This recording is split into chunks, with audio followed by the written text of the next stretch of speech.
haba ng pila. Ito meron dito. Ma'am, excuse me po ma'am, nakita po kasi kita kanina namimigay ng ticket. Para saan po yan? Free shawarma dahil grand opening natin. Libreng shawarma? Oo. Kasi grand opening niyo po ngayon? Yes. Ma'am, baka pwedeng makahingi ng isa ma'am. Sure. Ito. Ma'am, salamat po. Kapag number 37 ako. Anong haba ng pila? Ma'am, totoo po ba na libre lang ma'am yung shawarma nyo ngayon? Yes, libre po today since grand opening na. Grand opening nyo ngayon. Bali, libre ma'am. Ano po yung libre? Beef? Yung beef shawarma po. Uy, sige po ma'am. Ito po yung number ko. Thank you po. Uy. Let us know po your feedback. Okay po. Uy. Thank you. Thank you, pwede naman. agad, Tikman na natin man. Grand opening ng B1T1 Shawarma. Na-tsempuhan ko pa na namimigay sila ng shawarma. Grabe ang haba ng pila. May bago na naman kayong mafu-food tripan. Kaya sa mga taga Taytay Rizal dyan, try nyo dito. Sa Muzon Taytay lang to. Tabing kalsada lang din kaya makikita nyo agad. Malapit lang din sila sa Muzon Elementary School. Tanaw na tanaw nyo agad. At kung hindi nyo alam ang lugar na to, i-search nyo sila sa Google Map. Bukod sa shawarma nila, meron din silang mga rice meal dito. Start at 59 pesos. Gusto mo ba ng nachos o gusto mo ng fries? Eto, nacho fries. At kung gusto mo magsimula ng negosyo, pwede ka mag-franchise sa kanila. Mag-message lang sa kanilang FB page. Eto nga pala ang kanilang menu. Marami kayong pagpipilian dito. May mga buy one take one na shawarma, may rice meal, may snacks, at meron din silang combo special. Guys, nandito nga pala ako sa may Muzon Taytay Rizal. Bali nadaanan ko nga pala itong buy one T1 shawarma. B1 T1 shawarma. Tapos sakto nga, namimigay sila dito ng 50 na shawarma. 50? Kasi grand opening nila eh. Tapos binigyan ako ng ticket, kaya nakakuha ako ng shawarma. Bali, beef shawarma nga pala to. 59 pesos yung small, 69 pesos yung malaki nila. Tikman nga natin to. You know? Uy. Tikman natin man.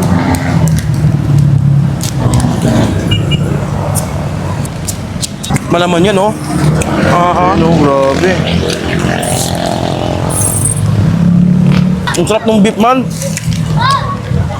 Hindi okay yung lasa, ah. Okay.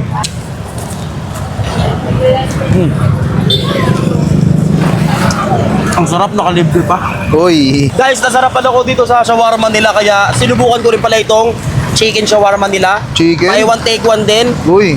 Buy one take one din to. Yan. Ito yung chicken nila, oh. Uy, dami rin naman. Okay rin, oh. Paldo. Paldo. Pero ito, binayaran ko na to. Binayaran mo na? Oo. Yan. First bite natin man. Sige man.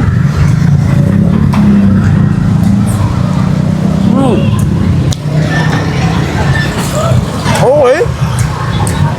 Manalo rin, guys. Nabiting ka na naman. Sakto, meron silang rice meal doon. 89 pesos, Hungarian rice. Hungarian rice. 89 pesos lang, di ba? 89? Tikman natin, man.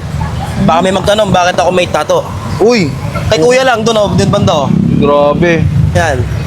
40 pesos lang. Ano sasabihin pag uwi? Sabi, huwag mo ako tuwa sa magsaing. Uy. Grabe ang tapang. Kita mo to? Uy.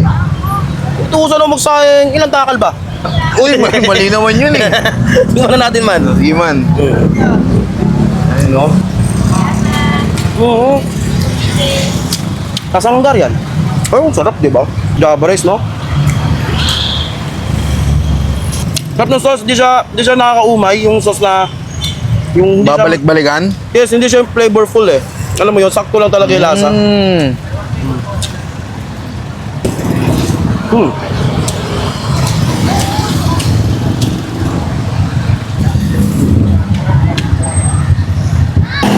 Paborito mo rin pala yung Hungarian, ha? Ang sarap eh. Sa mga taga Taytay Rizal dyan, dito sa may Muzon, try nyo tong B1T1 shawarma. Abot kayang presyo, kayang-kaya ng mga estudyante. Tapos malapit lang sila sa may Muzon Elementary School. Ayun, no? Ayun yung Muzon Elementary School, guys. Ayan. Ayan.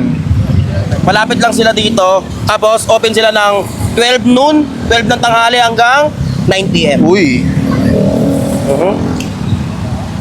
Ang malapit dito, meron din silang nacho fries. Uy. Nacho na may fries. Grabe. What a nice! What a nice.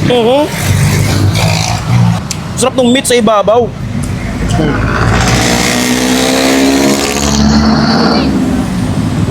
Sa mga gusto mag-food trip, tabing kalsada lang sila. Makikita nyo agad. Okay ito pang negosyo. Kasi affordable lang yung mga nasa menu nila.